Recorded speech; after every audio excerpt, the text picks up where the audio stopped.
સાંસદ શ્રી ગિનીબેન ઠાકોરના અધ્યક્ષસ્થાને જિલ્લા વિકાસ સંકલન અને દેખરેખ નિયંત્રણ દિશા સમિતિની બેઠક યોજાઈ। દરેક ક્ષેત્રમાં મહિલાઓની ભાગીદારી વધે તથા મહિલા સશક્તિકરણ, આત્મનિર્ભરતા અને વ્યસન મુક્તિ તરફ લોકોને આગળ વધવા અનુરોધ કરતા સાંસદ શ્રી ગિનીબેન ઠાકોર જિલ્લામાં પ્રાકૃતિક ખેતીનો વ્યાપ વધે તથા ખેડૂતોને પ્રોત્સાહન મળી રહે તે જરૂરી છે તેમ જિલ્લા કલેક્ટર શ્રી મિહિર પટેલે જણાવ્યું।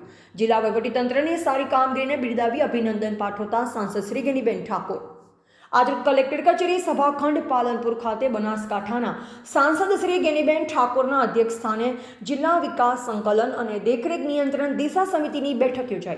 आ बैठकमां दिशा बैठकना अध्यक्ष अने सांसद श्री गैनीबेन ठाकोरे जणाव्युं हतुं के केन्द्र अने गुजरात सरकारश्रीनी तमाम योजना छेवाड़ा व्यक्तिओ सुधी पहोंचे, लाभार्थीओने घर आंगणे ज विविध सेवाओनो लाभ मळे तथा विशेष ग्राम्य कक्षाए विविध विकासना कार्यो थाय ते जरूरी छे। आ दिशा बैठक में सरकार श्री विविध योजना अंतर्गत थયેલ कामगीरी बाबते चर्चा कराई। आ बैठक में सांसद गैनीबेन ठाकोरे जिला वहीवटीतंत्रनी सारी कामगीरीने बिरदावी अभिनंदन पाठव्या।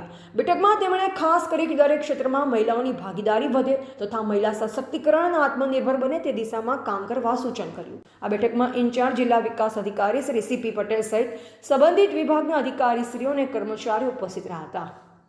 Bureau report Ramesh Rana, India live Gujarat, Banaskantha.